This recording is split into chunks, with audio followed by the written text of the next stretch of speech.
ቁስጥንጥንያ ለምን ወደቀች? የቁስጥንጥንያ መውደቅ ምክንያት የባይዛንታይን ኢምፓየር መዳከምና የወራሪው የኦቶማን ኢምፓየር ጥንካሬ ነው። ከዚህ ሁሉ በላይ የመንፈሳዊ መሪዎች አርቆ አለማሰብ ወይም አርቆ አለማጠር፣ በዚህ ዓለም ንብረት ሐሳብ በወርቁና በብሩ መዋጥ ነበር።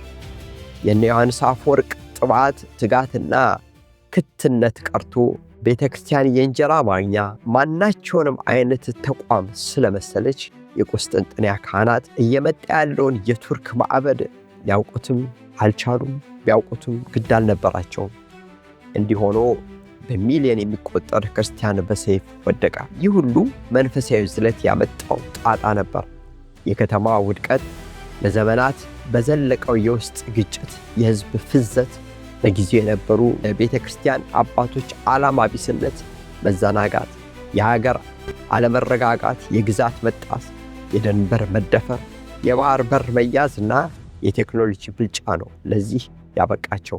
ከዚህ ሁሉ በላይ በ1204 የተካሄደው አስከፊው አራተኛው የመስቀል ጦርነት ግዛቱን ለጥቃት ከዳረጉ አበይት ምክንያቶች ጥቂቶቹ ናቸው። እንደ አውሮፓውያን አቆጣጠር በ1453 የተደረገው የመጨረሻው ከበባ የኦቶማኖች ቁጥራቸው የላቀ በመሆኑ የከተማውን ግንብ የሚጥሱ በሃንጋሪያን ኢንጂነሮች የተፈለሰፉ ግዙፍ መድፍ በመጠቀማቸው ዝነኛውን የኮንስታንቲኖፕልን ግንድ ስለደረማመሱት ንጉሱ ሳይቀር እንደ አንድ ወታደር የተሳተፈበት ጦርነት በኦቶማኖች ድል እንዲጠናቀቅ ሆነ።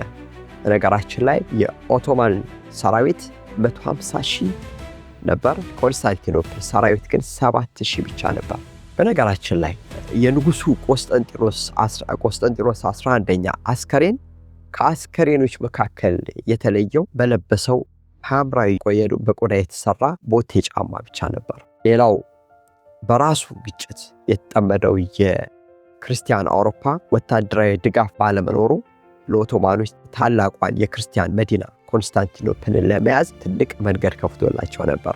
በዘመኑ የነበሩት የሮማ ፓፓ የኋላ ፓፓ ኒኮላስ አምስተኛ በኦቶማን ቱርክ ላይ የመስቀል ጦርነት ራስን የመከላከል ቢያውጁም ሊሳካ አልቻለም። በነገራችን ላይ የኦቶማን ቱርክ ታላላቅ የክርስቲያን መንግስታትን ለመጣል ካለው ረጅም እቅድ ውስጥ ኢትዮጵያም አንዷ ነበረች። በተመሳሳይ ሁኔታ ኢትዮጵያም በገዛ ዜጓ በግራኝ መሐመድ የሚመራው የኦቶማን ጦር ማታውቀው ጠመንጃና መድፍ ለመጀመሪያ ጊዜ ኢትዮጵያ እንድታሸገሽግ የሆነው ከ1529 እስከ 1543 ባለው ጊዜ ነበር። ይህ እንግዲህ የፕሮክሲ ዋር የሚባለው በውክልና የሚደረግ ጦርነት ኢትዮጵያ ለመጀመሪያ ጊዜ ያጋጠማት ነው ማለት ነው። እድሜ ለአባቶቻችን መሬት ልሰው ዳግም ኢትዮጵያን ኢትዮጵያ አድርገዋታል።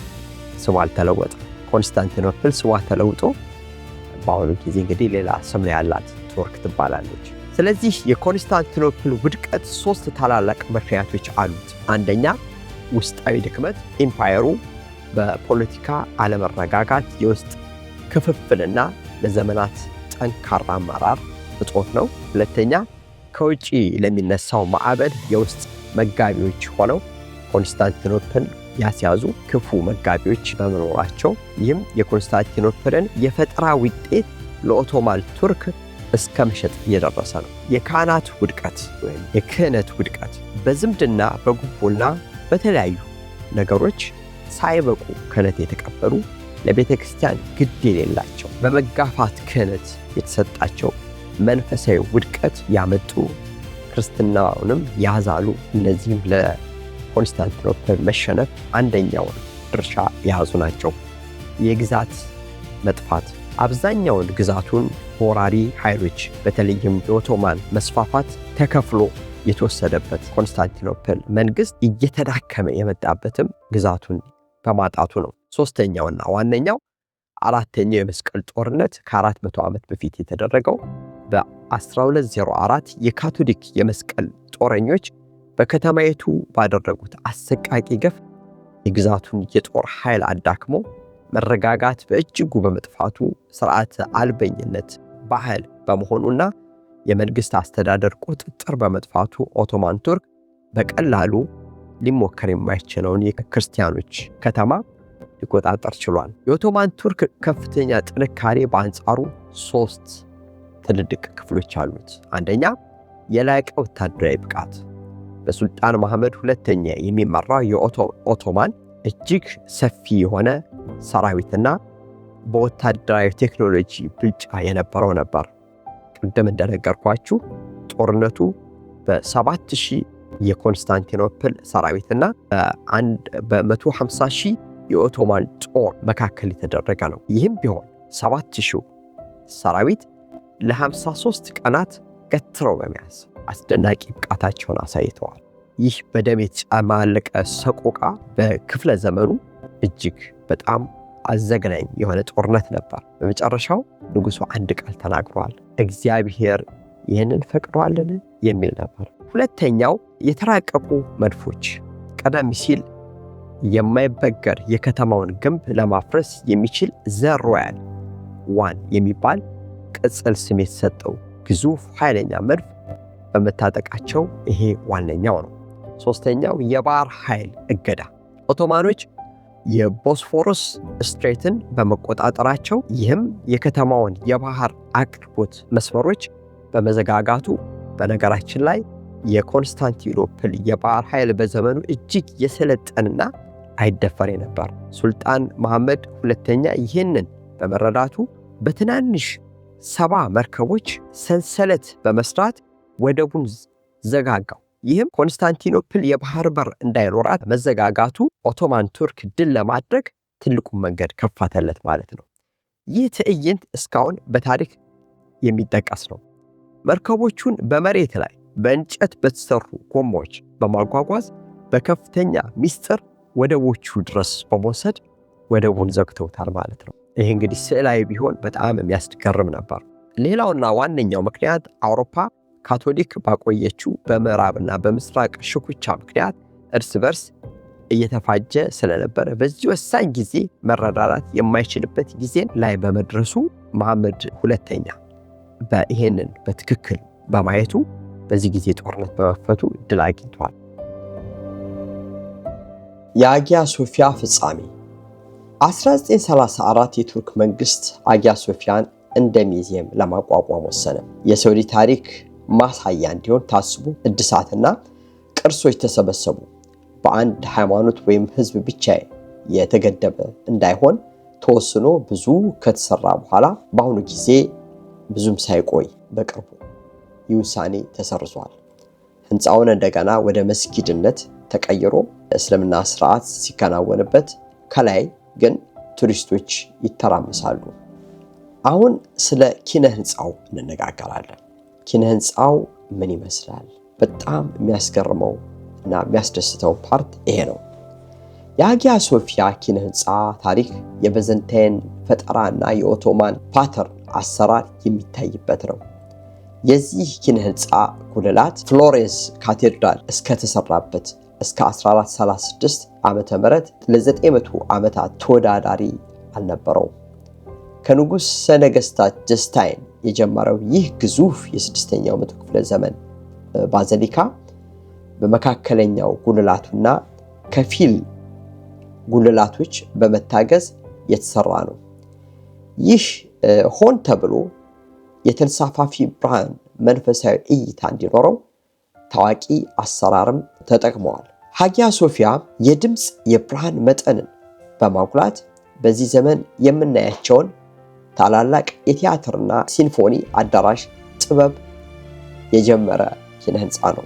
ፔንደንቲቭ በጉልላቱ መስቀለኛ መንገድ ከደጋፊ ቅስቶች ጋር የተፈጠረ የተጠማዘዘ 3 ማዕዘን ነው።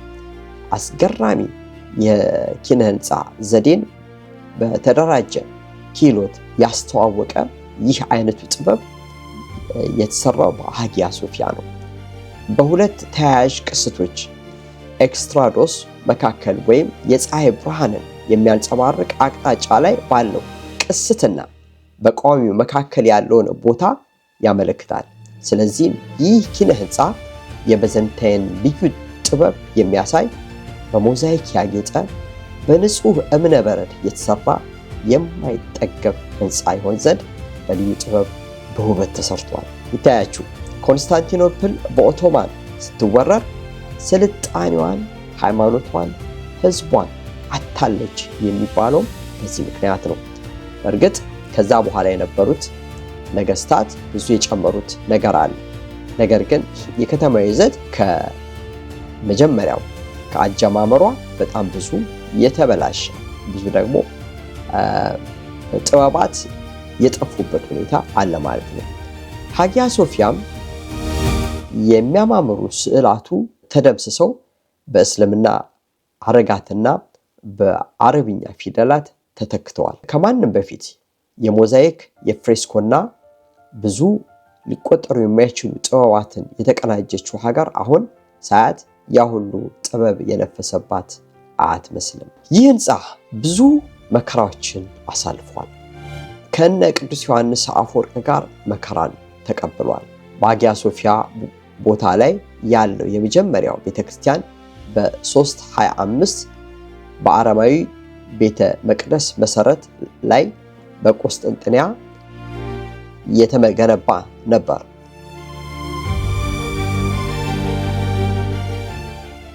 ይህ ሕንፃ ብዙ መከራዎችን አሳልፏል። ከነ ቅዱስ ዮሐንስ አፈወርቅ ጋር መከራን ተቀብሏል። በሃጊያ ሶፊያ ቦታ ላይ ያለው የመጀመሪያው ቤተክርስቲያን በ325 በአረማዊ የቤተ መቅደስ መሰረት ላይ በቆስጠንጢኖስ አንደኛ እንዲሰራ ታዘዘ። ልጁ ቆስጠንጢኖስ ሁለተኛ በ360 መሰረት ጣለበት። በ404 የቆስጠንጢንያ ፓትርያርክ የነበረው ቅዱስ ዮሐንስ አፈወርቅ ለሁለት ጊዜ ከመንበሩ ሲሰደድ በተነሳ ግርግር የእሳት ቃጠሎ ተነስቶ ጉዳት ደረሰበት። በሮም ንጉሠ ነገሥት ቆስጠንጢኖስ አንደኛ እንደገና ተገንብቶ እንዲሰፋ ተደረገ። የታደሰው ሕንፃ በ415 በዳግማዊ ቴዎዶሲዮስ ተመርቋል። እንደ አውሮፓውያን አቆጣጠር በጥር 532 በተካሄደው የኒካ አመፅ ቤተክርስቲያኑ እንደገና ተቃጠለ። በዚህ አይነት የተጎዳውን ሕንፃ ዩስቲን አንደኛ በአስደናቂ ሁኔታ እንዲታነጽ እንዲስፋፋም አድርጎታል።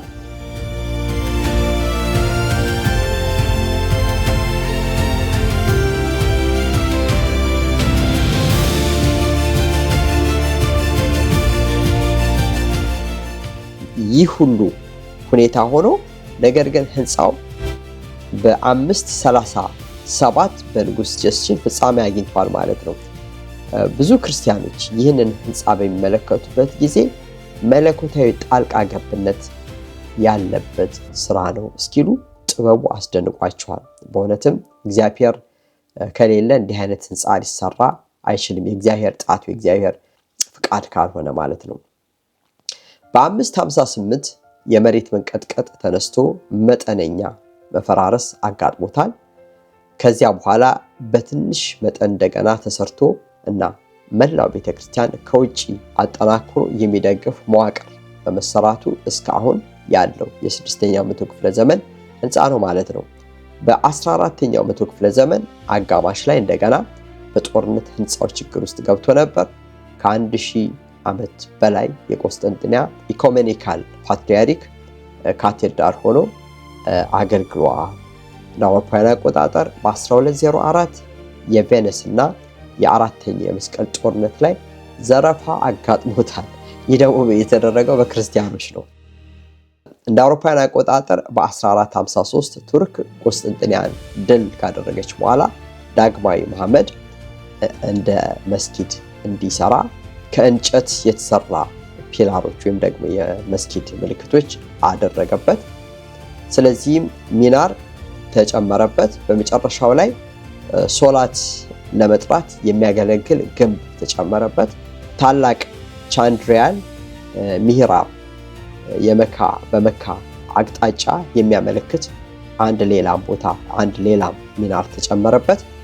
እሱ ማለት ከዛ በኋላ ሁለተኛ በደቡብ ምስራቅ ጥግ ላይ የቆመው ቀይ ሚናር ደግሞ ሌላው ነው። ሁለተኛው ባየዚድ ነጭ ሚናር በመስጊዱ ሰሜናዊ ምስራቅ በኩል አቆመ። በምዕራቡ በኩል ያሉት ሁለቱ ተመሳሳይ ሚናሮች በሴሌም ሁለተኛ ወይም ሙራድ ሶስተኛ የተሰሩ ናቸው። የኦቶማን አርክቴክት ሲናር የተባለ ነው ይሄንን የሰራው ማለት ነው። እሱም ደግሞ ሌላ አስደናቂ ነገር አለው። በዚህ ጊዜ የሚታየው ምስል ይህንን ይመስላል። በኋላ ዘመን በእስልምናው መሐንዲሶች የተጨመሩት ሚናሮች የእስልምናን እምነት ሲያመለክቱ የቤተክርስቲያኑ እድሞና ጉልላት አጠቃላይ ሁኔታ ቤተክርስቲያኑን ያስረዳል። ስለዚህ የቤተክርስቲያንና የቤተ መስጊድ ሁለቱንም መልክ የያዘ ቤተክርስቲያን በዓለም ውስጥ እንግዲህ እኔ እንደማውቀው አንድ ብቻ ነው። ያም አጊያ ሶፊያ ነው። ዝግጅታችን የምናጠነቀቀው እንዲህ በማለት ነው። የባይዘንታይን ማሳያ ኪነ ህንፃ በዛ ዘመን ጠቢባን ብዙ ነገሮች ተሟልቶ የተሰሩበት ነው። ጥበብን በምናይበት ጊዜ እንግዲህ የባይዘንታይን ጥበብ የተለየ መልክ ያለው የሞዛይኩና የኪነ ህንፃው ሁኔታ በጣም አስገራሚ ነው። እዚህ ላይ ልነግራችሁ የምፈልገው ነገር አለ።